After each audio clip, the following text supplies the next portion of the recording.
don't wanna see the snowman get so mad that I go berserk. When I black out, my eyes white, then I put in work. I'm in my element, but I'm still developing. Wait a couple years and see what I do when I settle in. Pose, I thought he slow slide, so I had the fire lord. Took away his bending, now he's someone I ignored. Frozen in an iceberg, got a cold flow for these savage bars. Greatest in the lineage, bow down to the avatar.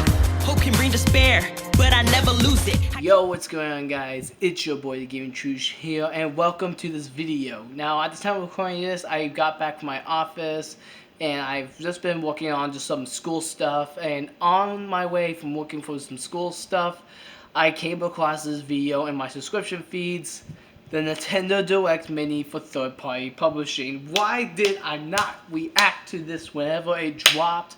I do not know, but the funny thing is, again, it's third party, so it's not very big, it's not very meaty when it comes to Nintendo content, but it does have two games that I am super looking forward to for the Nintendo Switch, as much of the other games that are showcased on there.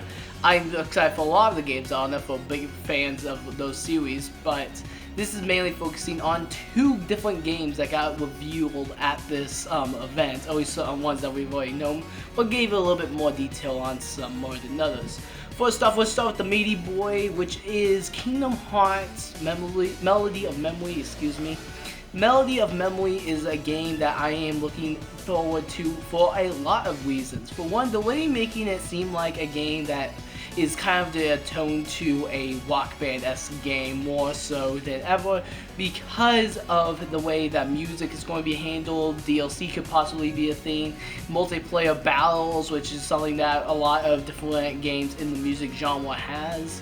And again, it's just going to be a great music game for me to go back and play more than once. Probably a lot, to be completely honest. Melody of Memory is also going to be the very first ever Nintendo Switch Kingdom Hearts game, like I pointed out in my video. And also, it's definitely going to have 8-player battles with on one Switch, which is just crazy to think that this is going to be one big Kingdom Hearts game for just the multiplayer scene in general, because I don't think we got in a Kingdom Hearts game that actually had multiplayer to my knowledge. I believe 358 Days had a multiplayer mode, and Coded kinda did, kinda not. There was a character editor and maker thing, but I could never get the multiplayer to work with the games if it was. But there hasn't really been a game quite like this yet, and it's going to go and lead stuff up to the eventual Kingdom Hearts 4, or a game that is going to be the next big step in a Kingdom Hearts game. And definitely this game I am looking forward to the most, as well as it getting announced. There was also the announcement of or at least the reveal of the Daily Beloved track, now with a jazzy-esque feel, and I love it. I think they're doing a lot of good things with it. I love the artwork that we got shown of Melody of Memories. I love how everyone looks. I love the fact that this is going to be not just this is going to be probably a standalone game on surface level, but I know for a fact that this is going to connect to KH3. It's going to basically put the entire series in perspective for long-time people like myself and many others that grew up with the game. It's going to be a good Rick-rolling time for Kingdom Hearts fans, and it's going to be coming out in November 15th. I think I got the day right going off the top of my head, but this is going to be a pretty dang good game, and I am looking forward to it so much. I think it's going to be probably one of my favorite games of the year, if I'm being completely honest, and I don't even know what my games of the year is, but let's go back and say what the second announcement is, the one that I was way hyped for, which I've already seen it coming. I already made a video about it in my review of the said game. It's already an existing game, but it's finally coming to the Switch, and that is Bandai Namco's Jump Force. Now, I am a giant big fan of Jump Force. A lot of people seem to hate the game for multiple reasons.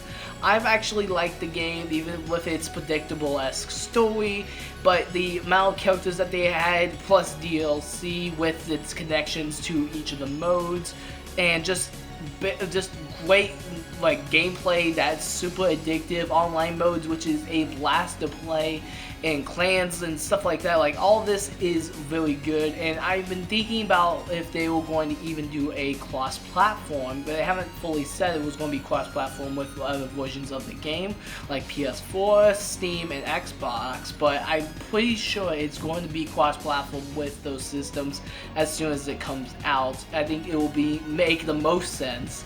And I think it will be another game similar to Brawlhalla or Fortnite, where you'll be able to go and connect with a lot more other people than just the online database that's on Nintendo's, like, just on the Switch version. I think it makes a little bit more sense. I am hoping that they fix a lot of the frame rate issues, because I believe I went over this in my review that the frame rate of Jump Force kind of drops and goes in between a lot of cutscenes, but I think that it's just the Unreal Engine pushing forward, and I think making it optimal for the Switch, that they're going to be focusing a lot on the frame rate, as well as retuning the games a little bit to make it playable on the on-the-go action.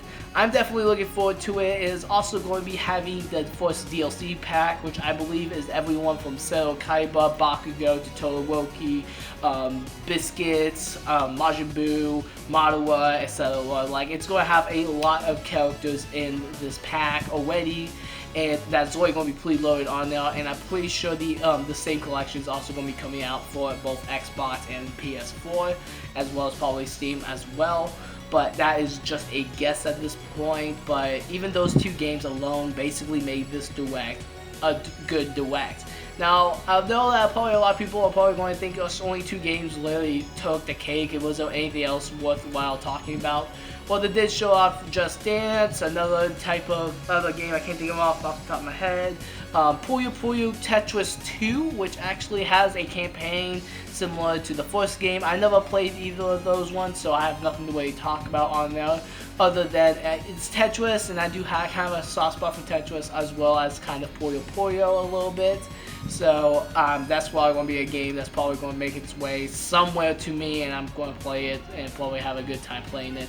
But again, Tetris, you can't really judge Tetris. It's a good game. I mean, legit, I've played Tetris since I was 9. I've played Tetris even before that. But those games literally are just like the main purpose of a game. There's a goal that you're supposed to do, and you just complete it. Like, literally.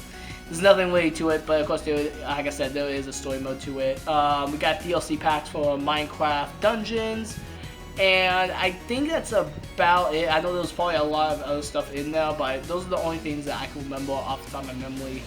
Kind of worthwhile for me to talk about, but yeah. So, in conclusion to this video, I really think that Nintendo really needs to step up with their first-party titles. Obviously, with stuff in the world right now, such as COVID-19, as well as a lot of other, like, stuff, just the economy of the world right now, and I'm pretty sure Nintendo is saving their main IPs like Zelda, Breath of the Wild 2, Metroid Prime 4, as well as a multitude of other games, probably under wraps for a little bit longer because they're still working on them. And on top of that, it's also just kind of just focusing on their own type of projects. There was the rumor going around that Skyward Sword game port to the Switch is actually going to be a thing. I don't know if it's fact or not at this point. It is still a rumor.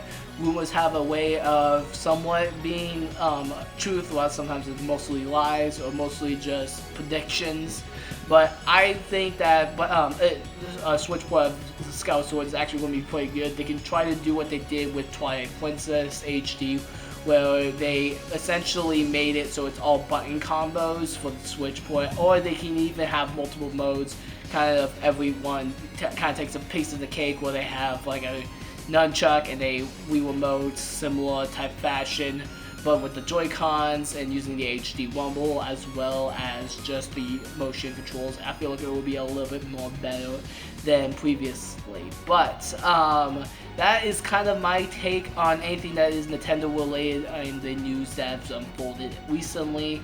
I hope you guys did in fact enjoy this video. If you guys like, please put down the comments down below. Please share it with a friend. If you guys are new to the channel, subscribe for more content with the bell so you guys can get notified of new content when it drops. Thank you guys so very much for watching. We are almost to 100 subs. You can max it out this year. Come on, guys.